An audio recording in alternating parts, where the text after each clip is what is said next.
ഇനി നെക്സ്റ്റ് നമുക്ക് പറയാനുള്ളത് മൊബൈൽ ബാങ്കിങ് ആണ്. മൊബൈൽ ബാങ്കിങ് എന്താണ്? Mobile banking is a service provided by banks that allows customers to perform financial transaction using a mobile phone or tablet through a mobile app or SMS. അതായത് നമ്മൾ mobile banking എന്ന് പറഞ്ഞാൽ നമ്മൾ transaction bank അതായത് financial ട്രാൻസാക്ഷൻസുകൾ mobile ഫോണോ ടാബ്ലറ്റോ use ചെയ്തിട്ട് അതായത് ഒരു മൊബൈൽ ആപ്പ് വഴിയോ അല്ലെങ്കിൽ SMS വഴിയോ ഒക്കെ ഒരു ഫിനാൻഷ്യൽ ട്രാൻസാക്ഷൻ നടത്തുന്നതിനെയാണ് നമ്മൾ മൊബൈൽ ബാങ്കിങ് എന്ന് പറയുന്നത്. It enable users to access their bank account and any time anywhere without visiting branch. അതായത് നമുക്ക് ആ ബാങ്കിലോ അല്ലെങ്കിൽ അതിൻ്റെ ബ്രാഞ്ചിലോ പോവാതെ തന്നെ നമുക്ക് എന്തായിരിക്കുക ട്രാൻസാക്ഷന് നടത്താം. അതാണ് മൊബൈൽ ബാങ്കിങ് എന്നുകൊണ്ട് ഉദ്ദേശിക്കുന്നത്. ഇനി നോക്കാനുള്ള ഫീച്ചേഴ്സ് ഓഫ് മൊബൈൽ ബാങ്കിങ് ആണ്. അതായത് മൊബൈൽ ബാങ്കിങ്ങിൻ്റെ ഫീച്ചേഴ്സുകൾ എന്തൊക്കെയാണ്? അക്കൗണ്ട് ഇൻഫോർമേഷൻ, അതായത് നമ്മൾ അക്കൗണ്ട് ബാലൻസ്, അതിൻ്റെ ട്രാൻസാക്ഷൻ ഹിസ്റ്ററി, അതിൻ്റെ സ്റ്റേറ്റ്മെൻ്റ് ഒക്കെ എടുക്കാൻ നമുക്ക് മൊബൈൽ ബാങ്കിങ് വഴി കഴിയും. പിന്നെ fund transfer money between account using NEFT, RTGS or IMPS. അതായത് നമുക്ക് ഫണ്ട് ട്രാൻസ്ഫർ ചെയ്യാനും എന്താണ് നമ്മൾ ആ ബാങ്കിൽ പോവുക ഒന്നും അതിൻ്റെ ഒരു ആവശ്യമായിട്ടും വരുന്നില്ല. പിന്നെ ബിൽ പേയ്മെൻറ്റ് നടത്തുന്നത് എങ്ങനെയാണ്? Pay utility bills such as electricity, water, gas and mobile recharge. അതായത് ഗ്യാസ് ആയാലും ഇലക്ട്രിസിറ്റി ആയാലും വാട്ടർ ആയാലൊക്കെ നമുക്ക് നമ്മളെ പേയ്മെൻറ്റ് നമ്മൾ ഓൺലൈനിലൂടെ വഴി നമുക്ക് സാധിക്കും. ഇനി ഓൺലൈൻ ഷോപ്പിംഗ് ആണ്. അതായത് നമ്മൾ പേയ്മെൻറ്റ് നമുക്കെന്തായിരിക്കും നമുക്ക് പേയ്മെൻറ്റ് ജസ്റ്റ് ആപ്പ് ഉപയോഗിച്ചിട്ട് ഡയറക്റ്റ് ആയിട്ട് നമുക്ക് പേയ്മെൻറ്റ് നടത്താൻ പറ്റും. ക്യാഷായിട്ട് തന്നെ വേണം, നമ്മളെ കയ്യിൽ വേണമെന്നില്ല. പിന്നെ mobile deposit cheque by taking photos through the mobile app.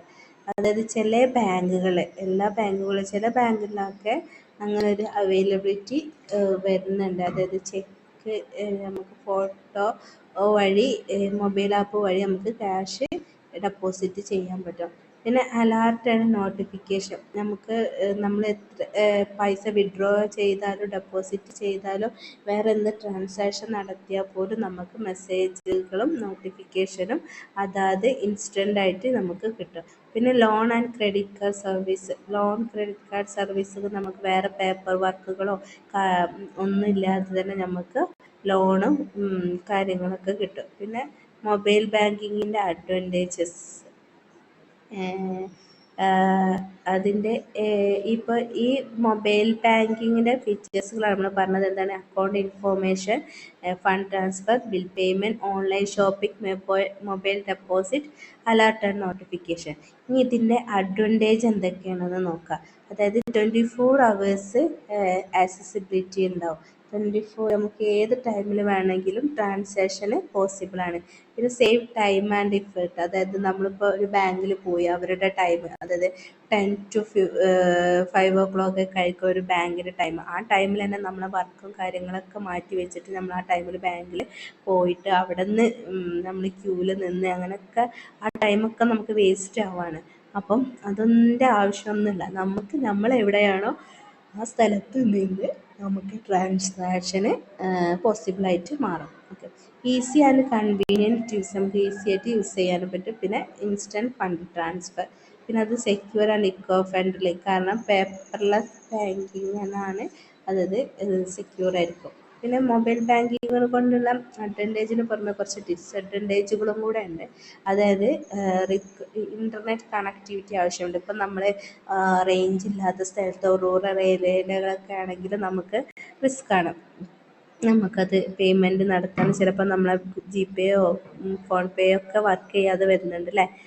അതൊരു ഇതാണ് ഇൻ്റർനെറ്റ് കണക്ടിവിറ്റി ആവശ്യമായിട്ടുള്ളത് വരുന്നത്. പിന്നെ risk of cyber fraud if device is not secure, അതായത് നമ്മുടെ ഡിവൈസ് സെക്യൂർ അല്ലെങ്കിൽ എന്തായാലും നമ്മളെ ക്യാഷ് പോയിരിക്കും അല്ലേ. സൈബർ അറ്റാക്ക്, സൈബർ ഫ്രോഡ്സുകളൊക്കെ ഉണ്ടാവാനുള്ള സാധ്യത ഉണ്ട്. കാരണം വെച്ചാൽ അത് നമ്മളെ സിസ്റ്റം സെക്യൂർ അല്ലാതെ ഇരിക്കണം കേട്ടോ. ആപ്പുകളും കാര്യങ്ങളും ഒക്കെ സെക്യൂർ ആയിട്ടുള്ള ആപ്പുകളെ നമ്മൾ യൂസ് ചെയ്യാൻ പരമാവധി നോക്കുക. Limited functions on basic phones.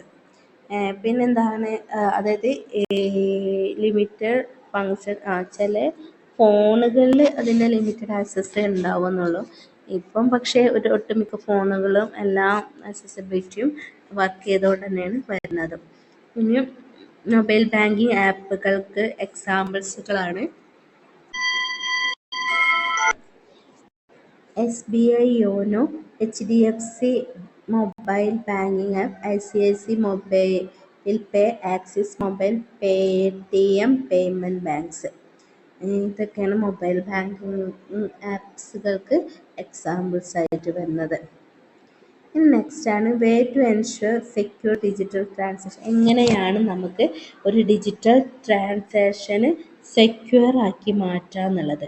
നമുക്ക് എങ്ങനെയാണ് നമ്മളെ ഈ ട്രാൻസാക്ഷൻ സെക്യൂരിറ്റി പ്രൊവൈഡ് ചെയ്യുക എന്നുള്ളത്.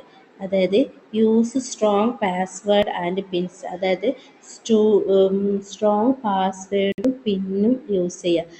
Always use complex password that include letters, numbers and symbols. അതായത് നമ്മൾ എപ്പോഴും കോംപ്ലക്സ് പാസ്വേഡ് യൂസ് ചെയ്യുക. എപ്പോഴും always use complex password that include letters, numbers and symbols. അതായത് ലെറ്റേഴ്സോ നമ്പേഴ്സോ സിമ്പിൾസോ ഇൻക്ലൂഡഡ് ആയിട്ടുള്ള പാസ്വേഡുകളാണ് നമ്മൾ യൂസ് ചെയ്യുക. പിന്നെ change dum regularly and never share them with anyone. അതായത് നമുക്ക് ഒരു പാസ്വേഡൊക്കെ നമ്മൾ ബാങ്കിങ് ആപ്പിലേക്ക് എടുക്കുമ്പോൾ നമ്മളത് ഇടയ്ക്കിടയ്ക്ക് ചേഞ്ച് ചെയ്യേണ്ടതായിട്ട് വരുന്നത്. കണ്ടിന്യൂസ് ആയിട്ട് അതന്നെ യൂസ് ചെയ്യുന്നത് അത്ര സെക്യൂർ അല്ല. ഓക്കെ, അപ്പോൾ അതുകൊണ്ട് നമ്മളതിങ്ങനെ റെഗുലറിലായിട്ട് നമ്മൾ ചേഞ്ച് ചെയ്യേണ്ടതായിട്ട് വരുന്നുണ്ട്. Never share them with anyone. ആർക്കും അത് ഷെയർ ചെയ്യരുത്. Okay. Enable two factor authentication. അതിന് ടു ഫാക്ടർ ഓതൻറ്റിക്കേഷൻ എന്ന് പറഞ്ഞാൽ add an extra layer of security that requires a code send to your phone or email in addition to your password. Add an extra layer of security. നമ്മളെന്താ extra layer of സെക്യൂരിറ്റിക്കും വേണ്ടിയിട്ട് നമ്മൾ code send to your phone or email addition to your pass. അതായത് നമ്മളിപ്പോൾ ഒരു email സൈറ്റൊക്കെ തുറക്കുകയാണെങ്കിൽ തന്നെ ആ പാസ്വേഡൊക്കെ OTP ഒക്കെ നമ്മുടെ മെയിലിലേക്കൊക്കെ വരുന്നുണ്ടാവും അല്ലേ. അപ്പം നമ്മൾ പാസ്വേഡൊക്കെ എന്താണ് നമ്മൾ ഫോണിലേക്കോ അല്ലെങ്കിൽ മെയിലിലേക്കോ വരുന്ന രീതിയിലേക്ക് ആക്കിയിട്ട് വെക്കുക. അതാണ് എനേബിൾ ടു ഫാക്ടർ. അതായത് കോഡ് സെൻഡ് ചെയ്യുക ഫോണിലേക്കോ ഇമെയിലേക്കോ. അപ്പോൾ എന്താ നമ്മൾ വെരിഫിക്കേഷൻ നടത്തിയാൽ മാത്രമേ, അതായത് OTP പോലെ കേട്ടോ, നമ്മൾ വെരിഫിക്കേഷൻ നടത്തിയാൽ മാത്രമേ അത് നമുക്ക് പ്രോപ്പറായിട്ട് നമുക്ക് യൂസ് ചെയ്യാൻ പറ്റുള്ളൂ. പിന്നെ യൂസ് സെക്യൂർ നെറ്റ്വർക്ക്. അതായത് നെറ്റ്വർക്കുകൾ സെക്യൂർ ആയിട്ടുള്ളത് നമ്മൾ യൂസ് ചെയ്യുക എന്നുള്ളത് മെയിനായിട്ടുള്ള കാര്യമാണ് ഡിജിറ്റൽ ട്രാൻസാക്ഷൻ നടത്തുമ്പോൾ. കാരണം എന്താണ്, അവോയ്ഡ് യൂസിങ് പബ്ലിക് വൈഫൈ. നമ്മളെന്താണ് പബ്ലിക് വൈഫൈ അവോയ്ഡ് ചെയ്യുക. When doing financial transaction. നമ്മൾ ഫിനാൻഷ്യൽ ട്രാൻസാക്ഷൻ നടത്തുമ്പോൾ എന്തായിരിക്കും പബ്ലിക് വൈഫൈ നമ്മൾ അവോയ്ഡ് ചെയ്യുക. കാരണം അവരുടെ ചില കാര്യങ്ങളിൽ നമ്മൾ പബ്ലിക് വൈഫൈ യൂസ് ചെയ്യുമ്പോൾ നമ്മൾ അതിൽ ഓപ്പൺ വൈഫൈ ആണെങ്കിൽ നമ്മളെ ഡാറ്റകളൊക്കെ ചില സെർവറിലേക്ക് പോകാനുള്ള സാധ്യതകളുണ്ട്. അത് എല്ലാ പബ്ലിക് വൈഫൈകളും സേഫ് ആയിക്കോണം എന്നില്ല കേട്ടോ. ഓക്കെ. പിന്നെ use mobile data or private password protect network. നമ്മൾ മൊബൈൽ ഡാറ്റ യൂസ് ചെയ്യുമ്പോൾ എന്താണ് നമ്മൾ മൊബൈൽ ഡാറ്റയോ അല്ലെങ്കിൽ പ്രൈവറ്റ് ആയിട്ടുള്ള നെറ്റ്വർക്കുകളോ നമ്മൾ യൂസ് ചെയ്യുക. ഓക്കെ.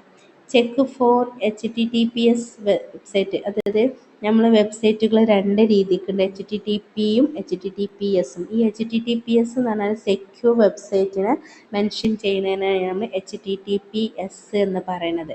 അപ്പം നമ്മൾ ഇത് അൺസെക്യൂർ ആയിട്ടുള്ള, അതായത് HTTP വെബ്സൈറ്റുകൾ ആണ് യൂസ് ചെയ്യുന്നത് എങ്കിൽ നമുക്കവിടെ എന്ത് വരാനുള്ള സാധ്യത ഉണ്ട്? നമ്മൾ അവിടെ തെഫ്റ്റ് വരാനുള്ള സാധ്യത ഉണ്ട്. അപ്പോൾ അതുകൊണ്ട് നമ്മൾ എന്ത് ഉപയോഗിക്കുക, HTTPS സൈറ്റുകൾ നമ്മൾ യൂസ് ചെയ്യാനും വേണ്ടിയിട്ട് നോക്കാം. ഇനി കീപ് സോഫ്റ്റ്വെയർ അപ്ഡേറ്റ്, അതായത് നമ്മൾ സോഫ്റ്റ്വെയർ എപ്പോഴും അപ്ഡേറ്റ് ആയിരിക്കണം. നമ്മളെ മൊബൈൽ ആപ്പ് ആയാലും ബ്രൗസേഴ്സിൽ ആൻറ്റിവൈറസ് സോഫ്റ്റ്വെയർ ന്യൂ ത്രെഡ്സിൽ നിന്ന് പ്രൊട്ടക്റ്റ് ചെയ്യാനും വേണ്ടിയിട്ട് എപ്പോഴും എന്തായിരിക്കണം, അത് റെഗുലർലി ആയിട്ട് അപ്ഡേറ്റ് ചെയ്തുകൊണ്ടിരിക്കണം. Okay. Use trusted app and website ഉണ്ട്. ഇപ്പം ഞാൻ പറഞ്ഞില്ലേ, വെബ്സൈറ്റ് ട്രസ്റ്റഡ് ആയിട്ടുള്ള മാത്രം. അതുപോലെ തന്നെ എന്താണ് അതിൻ്റെ ആപ്പുകളും നമ്മൾ ചെയ്യണ ആപ്പുകളൊക്കെ എന്തായിരിക്കണം, ട്രസ്റ്റ് ആയിട്ടുള്ളത് വേണം. ഓക്കെ. പിന്നെന്താണ്, നമ്മൾ avoid clicking on unknown links or attachment. ഏത് അൺനോൺ ലിങ്കിലോ അറ്റാച്ച്മെൻറ്റിലൊക്കെ ക്ലിക്ക് ചെയ്യുന്നത് നമ്മൾ അവോയ്ഡ് ചെയ്യണം. പിന്നെന്താ, ഇനേബിൾ അലേർട്ട് ആൻഡ് നോട്ടിഫിക്കേഷനും അലേർട്ടുകളൊക്കെ ഇനേബിൾ ചെയ്യണം നമ്മൾ ഫോണിൽ. അതായത് നമുക്ക് പൈസ പോയാലും നമ്മൾ ട്രാൻസാക്ഷൻ നടത്തിയാലൊക്കെ നമ്മൾ അറിയാതെ അത് പോവരുത്. നോട്ടിഫിക്കേഷൻ സൈലൻ്റ് ആയാൽ നമുക്കൊരു ആക്ടിവിറ്റി ഇമ്മീഡിയറ്റ് ആയിട്ട് നടത്താൻ നോക്കും. Avoid sharing personal information share ചെയ്യാനൊക്കെ നിർത്തണം. അത് ചെയ്യരുത്. കാരണം വേറെ ഇതിലേക്കും കൂടെ നമ്മളറിയാതെ ഒരിക്കലും ചെയ്ത് പോവരുത്. ഓക്കെ. പിന്നെ ഇതിൽ never share OTP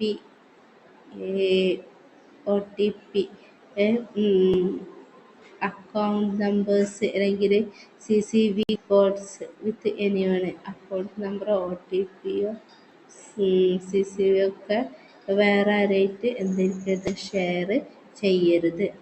use digital wallet വിത്ത് സെക്യൂരിറ്റി ഫീച്ചേഴ്സോട് കൂടിയിട്ടുള്ള ഡിജിറ്റൽ വാലറ്റുകൾ നമ്മൾ യൂസ് ചെയ്യുക. അതായത് എൻക്രിപ്ഷൻ ആൻഡ് ബയോമെട്രിക് ലോഗിനുള്ള വാലറ്റുകളാണ് നമ്മൾ യൂസ് ചെയ്യുക. കാരണം വെച്ചാൽ അവിടെ ബയോമെട്രിക് ലോഗിൻ എന്ന് പറഞ്ഞാൽ നമ്മൾ ഫിംഗർ പ്രിൻറ്റോ ഫേസ് ID ഒക്കെ യൂസ് ചെയ്തിട്ട് നമുക്ക് തുറക്കാൻ പറ്റുന്ന മാത്രം ഉള്ള ഡിജിറ്റൽ വാലറ്റുകൾ യൂസ് ചെയ്യുക. പിന്നെ ഡീക്രിപ്ഷൻ എൻക്രിപ്ഷൻ കീ, അതായത് വലിയ സോഫ്റ്റ്വെയറുകളിലൊക്കെ വലിയ കമ്പനീസുകളിലൊക്കെ ആണെങ്കിൽ അങ്ങനെ ആയിരിക്കും. അതായത് എൻക്രിപ്ഷനുള്ള വാലറ്റുകളായിരിക്കും ഉണ്ടായിരിക്കുക.